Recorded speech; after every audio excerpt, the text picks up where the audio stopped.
बिस्मिल्लाहिर्रहमानिर्रहीम। अस्सलाम वालेकुम। आज के लेक्चर में बेटे हम लीनियर मोमेंटम फाइंड करेंगे of a system of particles.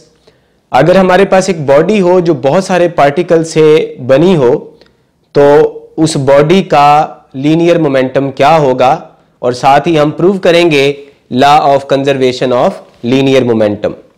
तो सबसे पहले हम बात करते हैं, किसी आयत पार्टिकल पे लगने वाली फोर्स बराबर होगी F I is equal to F I, जो आयत पार्टिकल पे फोर्स लग रही है external, plus summation F I J, जो आल जे पार्टिकल फोर्स लगा रहे हैं आयत पार्टिकल पे। तो आयत पार्टिकल पे जो लगने वाली टोटल फोर्स होगी वो आयत पार्टिकल पे लगने वाली एक्सटर्नल फोर्स है, और आयत पार्टिकल पे जो बाकी सब पार्टिकल फोर्स लगा रहे हैं उन दोनों का सम। हमने पढ़ा है जो फोर्स बराबर होती है वो होती है मैस इंटू एक्सेलरेशन, और एक्सेलरेशन बराबर है d two r i over D T square is equal to ith particle पे लगने वाली external force plus summation force on ith particle due to all the j particles।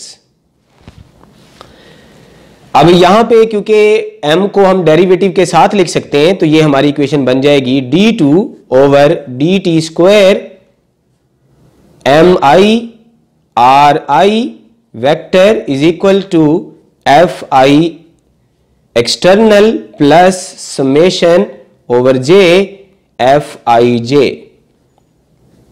तो ये particle का mess है और ये पार्टिकल का आयत पार्टिकल का एक्सेलरेशन है। तो क्योंकि m टाइम इंडिपेंडेंट है तो इसको हम आर आई के साथ लिख सकते हैं। अब हम दोनों तरफ सम कर देते हैं, समिंग ओवर आई, तो ये हमारे पास रिजल्ट आएगा sigma d2 over D T square M I R I vector is equal to sigma F I, दोनों तरफ हमने समेशन अप्लाई कर दी over I, summation over I दोनों तरफ अप्लाई कर दी, तो प्लस ये समेशन है ओवर आई, और ये क्योंकि पहली जे पर समेशन थी तो ये बन जाएगी summation over I and J F I J. अब हम इसको m से मल्टीप्लाई और डिवाइड कर देते हैं पहले, और डेरिवेटिव को भी बाहर लिख देते हैं, तो ये हमारे पास बन जाएगा m d2 over D T square sigma m I R I vector over capital M। अब क्योंकि m कांस्टेंट है तो इसको हम डेरिवेटिव के अंदर या बाहर लिख सकते हैं, और सम रूल की मदद से हम डेरिवेटिव को सम के अंदर और सम से बाहर भी लिख सकते हैं। तो ये हमारे पास बराबर आ गया sigma summation over I F I external plus summation over I and J F I J. अब हमें पता है कि ये वाला जो फैक्टर है ये पोजीशन वेक्टर है सेंटर ऑफ मास का, तो हम इसको ऐसे लिख सकते हैं m d2 r vector over D T square is equal to sum of all the external forces plus ये फोर्सेस हैं जो जेथ पार्टिकल लगा रहे हैं आयत पार्टिकल पे, इनको हम दो हिस्सों में स्प्लिट कर सकते हैं, forces exerted by ith particle on jth particle plus forces exerted by ये है jth पार्टिकल ने जो ith पे लगाई है, और ये ith पार्टिकल ने जो jth पार्टिकल पे फोर्स exert की है। Summation over i and j। अब हमने पढ़ा है न्यूटन के थर्ड लॉ में, एक पार्टिकल दूसरे पे जितनी फोर्स लगाएगा दूसरा भी पहले पार्टिकल पे उतनी ही फोर्स लगाएगा, लेकिन दोनों की डायरेक्शन एक दूसरे के ऑपोजिट होगी, यानी action and reaction are equal but opposite in direction. तो इन दोनों फोर्सेस का जो सम है वो 0 हो जाएगा।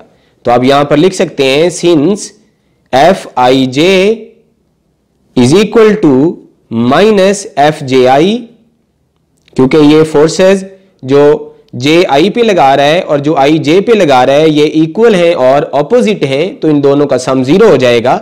तो फिर हमारे पास रिजल्ट आएगा Rm, और ये एक्सेलरेशन है सेंटर ऑफ मास का, तो इसको हम लिख देंगे ACM इज इक्वल टू, इनका सम 0 हो गया तो ये बन गई नेट फोर्स, नेट या रिजल्टेंट एक्सटर्नल फोर्स।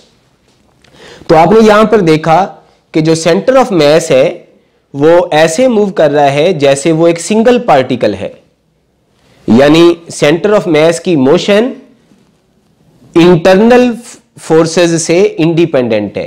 तो अगर आपको क्वेश्चन आ जाए prove that centre of mass move as if it is a single particle and independent of nature of internal forces, तो आपने ये सारा प्रूव करना है। इसके बाद अब हम सिस्टम ऑफ पार्टिकल्स का मोमेंटम फाइंड करते हैं। तो हमने क्योंकि मोमेंटम का फार्मूला पढ़ा है P is equal to mv, तो पहले हम ith पार्टिकल के मोमेंटम का फार्मूला लिखते हैं। ith पार्टिकल के मोमेंटम का फार्मूला है mi vi वेक्टर, तो टोटल पूरी बॉडी का मोमेंटम बनेगा समेशन लगा के, तो ये बन जाएगा sigma summation over i mi vi vector. अब हमने पढ़ा है जो वेलोसिटी होती है वो बराबर होती है summation over i mi, velocity की जगह हम लिख सकते हैं d ri vector over dt।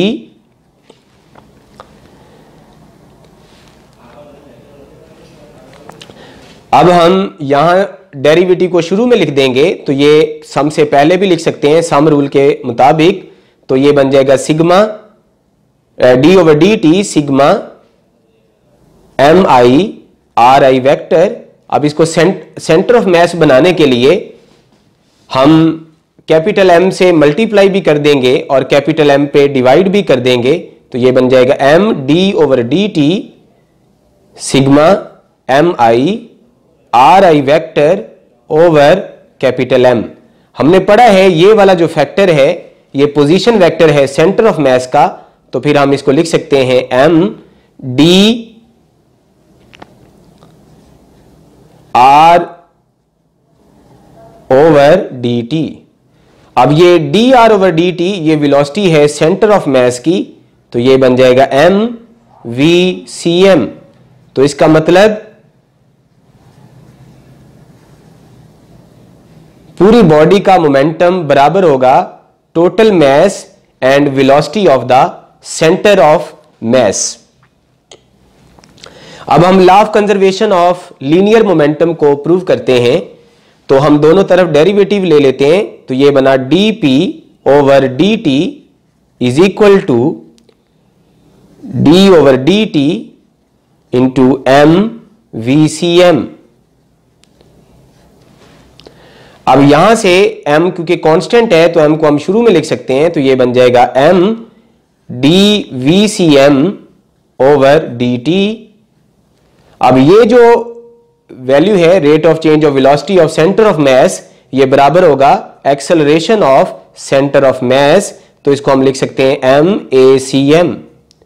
और ये जो mass into acceleration of centre of मास है ये बराबर है एक्सटर्नल फोर्स के, तो इसको हम लिख सकते हैं dp over dt is equal to net external force.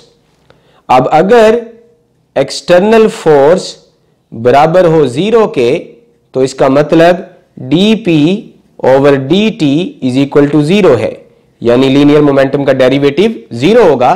तो अगर p का डेरिवेटिव 0 है तो इसका मतलब जो लीनियर मोमेंटम है वो कांस्टेंट है और वो इंडिपेंडेंट ऑफ टाइम है।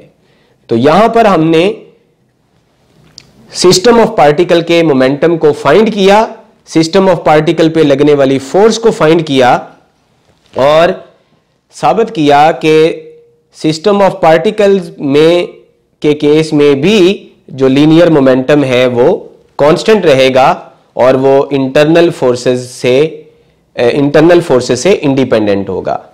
Thank you so much. Allah Hafiz.